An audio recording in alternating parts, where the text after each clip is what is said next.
Some breaking news this morning. The unemployment numbers just came out for this week. Still a very troublingly high, with new claims at 860,000, with a decrease of 33,000 from last week. The data on here is always a little bit confusing because we kind of have two unemployment programs in this country. We have unemployment insurance on the state-by-state level.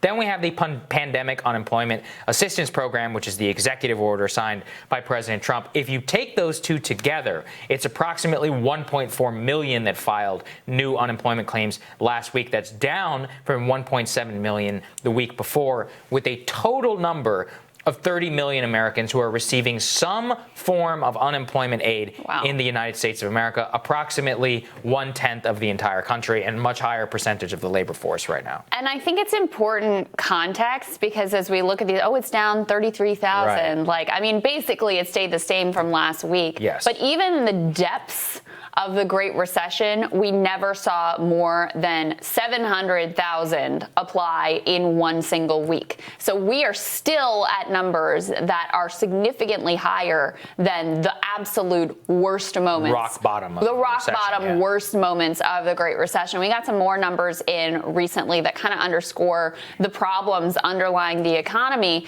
This is based on Yelp data, if we can throw this up here. So you can see that top line number, that's a number of total business closures. And then the green line there are those that have closed permanently. So we're now at a place where 60% of the business closures due to COVID are actually permanent. And you can see that green line creeping up and up and up as this thing lingers on and on and on. Right. People got a little bit of help through maybe PPP loans, or they had some savings in the bank. They had a little bit of bandwidth. They're able to hold on for a few months. But now here we are moving into the fall. No one's expectations were set that your business is going to have to survive, especially if you're like a restaurant or something with essentially no customers for potentially a year. Just no one expected that going in, and lawmakers have not made it so that businesses can continue to stay open, so that when we are past the pandemic, they can reopen at full scale and we can get back to a normal world. Yeah, it's so simple and yet so difficult for Washington. 60% of businesses have closed, and the Republican response at this point has been, well, that's because of the coronavirus restrictions that were put in place by Democrats and by that's not true. It's just not. You can see, and you can go and look at restaurant data in states which are fully open right now. It's down dramatically. Here in Washington, D.C., we have indoor dining. Guess what? Businesses continue to scale. The scale of them closing continues to go up dramatically because the current level of aggregate demand for people who feel safe while dining is too low to sustain a normal operating business, as we predicted here on this show many, many months ago. So the only way to make sure that these businesses remain whole is for Congress to give them money. That's it. It's such a simple position, and yet it is not being considered whatsoever. Even now, we're doing a paltry $1,200, which is great. It will help a little bit in terms of retail sales and consumption and all of that. That's not going to save your business. That's not going to save. We're not just talking here about small businesses.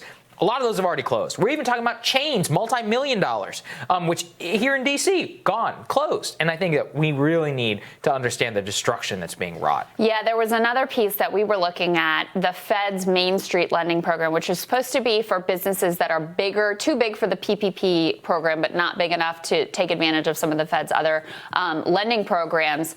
Basically completely unused because the banks that were supposed to implement it did not like the terms of the deal. Yeah. And essentially the problem was they were going to have to actually keep some of those loans on their books rather than immediately spitting them out and financializing. They didn't like that, so they just didn't do it. Can't do so that. None of that effectively none of that money ultimately went out. So you're right, it's not just small businesses, it's these medium-sized businesses which employ a whole lot of people.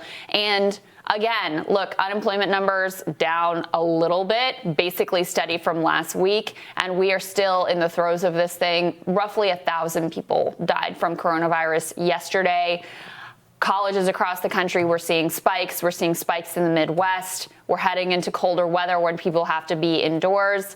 It's not a great scene. Yeah, certainly. All right. All right, more Rising for you after this.